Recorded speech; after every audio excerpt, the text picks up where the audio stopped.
The wedding fund sat in my name, $22,000 saved over 10 months, meant for a spring ceremony that would never happen. I'm Jordan, 29, a data analyst who thought he had his life mapped out in neat columns and predictable rows. Sophia was 28, my fiancée of 1 year, my partner of 4. We'd agreed on everything: the joint savings, the separate high-yield account, the logic of keeping it under my credentials since I handled the numbers and she couldn't stand spreadsheets. She'd transfer her share, I'd move the combined total, and we'd watch our future grow month by month. Until last Tuesday, when I logged in to check the interest and found $3,500 where $22,000 should have been. 3 transfers, same day. Spaced an hour apart to avoid triggering alerts. $18,500 gone. The recipient name stared back at me like a ghost I thought we'd buried. Dylan V., her ex. The tortured artist. The manipulative leech I'd learned to tolerate in her stories because she swore he was gone for good. She must have watched me type the password 100 times on her laptop. She knew the account, she knew my trust, and she'd weaponized both without hesitation. I didn't yell, I didn't break anything. I just sat there, hollow and silent, and methodically took screenshots. Downloaded statements. Then I made 2 calls, one to the bank, one to the police. I reported theft, not heartbreak. The bank froze the account. The officer took my statement, gave me a case number, and told me a detective would follow up. Then I drove home. She was in the kitchen when I walked in, humming over a pot of pasta, her kiss landing soft on my cheek. "Hey babe, how was your day?" she asked. "Just another day," I said. For 2 days I said nothing. I responded to her texts. I nodded through her chatter about flowers and bridesmaid dresses. Every word felt like gravel under my skin, but I didn't flinch. I wasn't playing games, I was waiting. I'd already set the pieces in motion, and I refused to let her twist my anger into justification. The consequence had to be clean, undeniable, official. The explosion came sooner than I expected, and in the worst possible place. I was mid-presentation with my department head and 2 senior VPs when my phone buzzed incessantly in my pocket. Then the receptionist's voice crackled over the speaker, flustered and apologetic. "Jordan, I'm so sorry, but your fiancée is here with her parents. She says it's a dire medical emergency." Before I could respond, the conference room door flew open. Sophia burst in, face red and blotchy, her mother Diana storming behind her like a gathering storm, her father Ralph wringing his hands in the doorway. "Jordan!" Sophia's voice cracked the air. "What did you do? The account's frozen. I tried to send Dylan the rest for his studio lease and it declined." The room went silent. My VPs stared. My boss looked from her to me, his expression hardening with each passing second. I stood slowly, my voice low and deliberate. "We can discuss this later, Sophia. I'm in a meeting." "No!" she screamed. "You did this. You froze our wedding money. How could you be so controlling?" Diana jabbed a finger in my direction. "I always knew you were cold. She was helping a friend in need. That's what good people do. You'd ruin your own wedding over a little money." "A little money?" I repeated. $18,500. I turned to my boss. "Alan, I apologize. It seems my ex-fiancée has mistaken my workplace for her personal stage." The word ex-fiancée hung in the air like smoke. Sophia's fury collapsed into horror. "What? What did you just say?" I looked at her fully for the first time. "I said ex-fiancée. You stole $18,500 of my money and sent it to your ex-boyfriend. That's not helping a friend. That's grand theft. And for the record, I didn't freeze the account. The bank did. After I filed a police report 2 days ago." Ralph's voice came out weak and trembling. "A police report? Son, isn't that a bit much? This is a family matter. When it involves my life savings and a felony, I said flatly, it stops being a family matter and becomes a legal one. Now, all three of you need to leave before I call security. As they were escorted out, Alan had quietly made the call.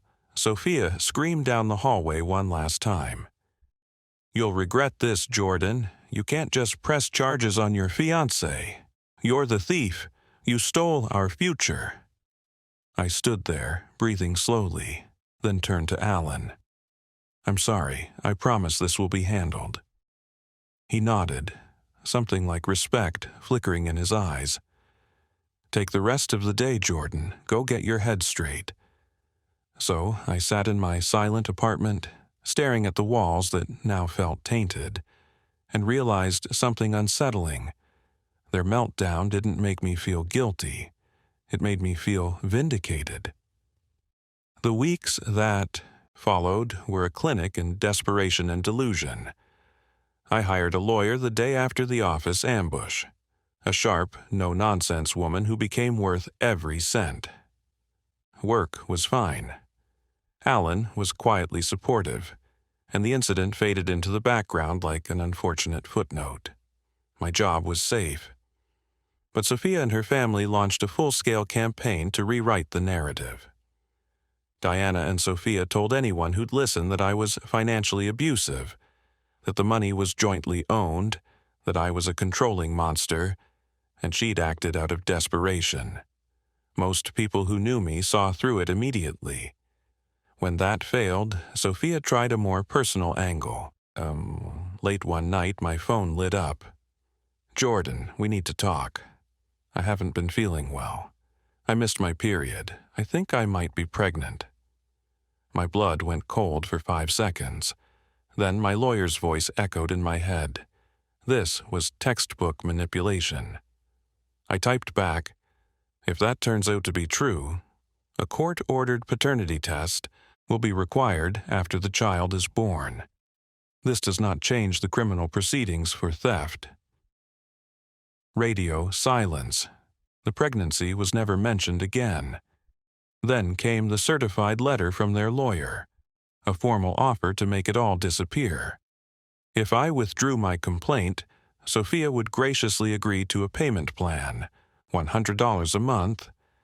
At that rate, it would take over 15 years to repay the principal, interest-free. They called it a good-faith gesture to resolve this unfortunate family dispute. They actually believed they held leverage. My lawyer and I sent back a single-page response. Offer rejected, full cooperation with the DA, and notice of an impending civil suit for all stolen funds plus legal fees.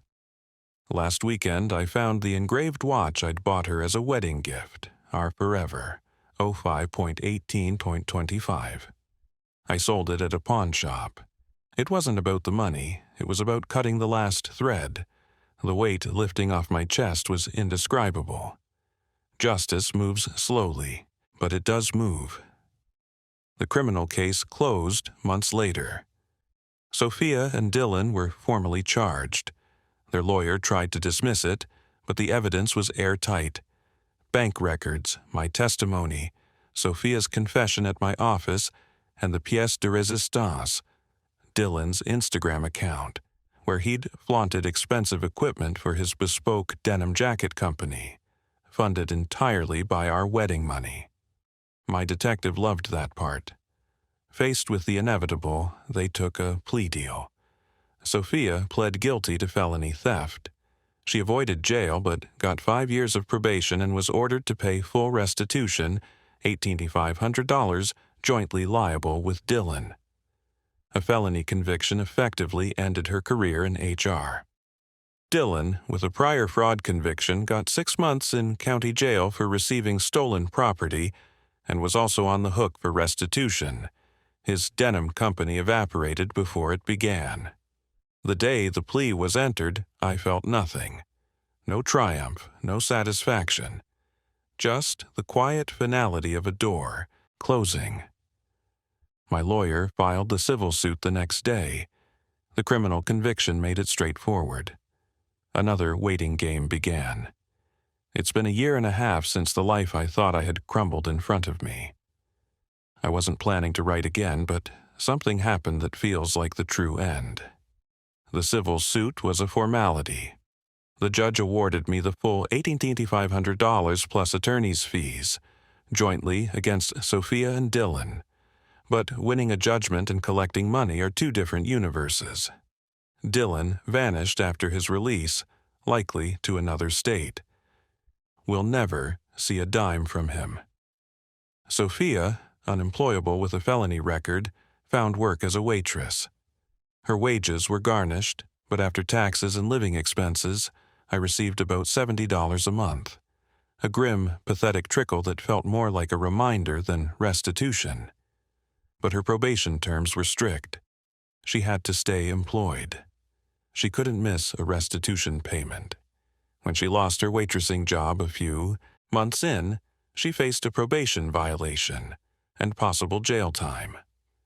That's when her parents made their final, ruinous choice. Instead of letting their daughter face consequences, Diana and Ralph stepped in. They started paying her court-ordered restitution. They paid her rent, her car, her legal fees. I heard through a mutual acquaintance that they drained their retirement savings first. When that ran dry, they took out a second mortgage on their home. They weren't legally obligated to pay me a cent, but their pathological need to shield their daughter from accountability forced them to set their own lives on fire to keep her warm. The final interaction came a month ago. An unknown number. I almost didn't answer. It was Ralph. His voice sounded hollow, exhausted. "I hope you're happy, Jordan," he said. "We had to sell the house. We're moving into a small rental. You've ruined us." The old me, the man from 18 months ago, might have felt guilt, but that man was gone. "I didn't do anything, Ralph," I said, my voice calm and steady. "I saved for a wedding. Sophia stole that money. When she was caught, you and Diana made excuses instead of helping her take responsibility. Every bill you've paid, every asset you've sold, that's the direct result of your own choices. You weren't ruined by me. You were ruined by your refusal to let your daughter face the consequences of her own crime." Silence. Then a quiet click. He hung up. The restitution payments now arrive on time, slightly larger amounts, from a new, much less impressive address. I don't need the money anymore. I've rebuilt my savings. I moved to a new apartment in a different part of town. The money goes into a separate account. Maybe one day I'll donate it to a victims' relief fund. Life is quiet now. I'm not dating. I'm not sure when I'll be ready to trust someone that way again, but I'm not miserable. I've reconnected with old friends. I'm traveling more. The scar is there, but it no longer hurts to the touch. I learned that my methodical nature isn't coldness. It's clarity. When I faced the ugliest betrayal imaginable, I didn't scream. I didn't break. I responded with silence and paperwork. And I walked away from the wreckage with my integrity and my future intact. They remain trapped in a prison of their own making, bound by a toxic sense of entitlement that costs them everything. And in the end, that's a form of justice more profound than any court could ever deliver.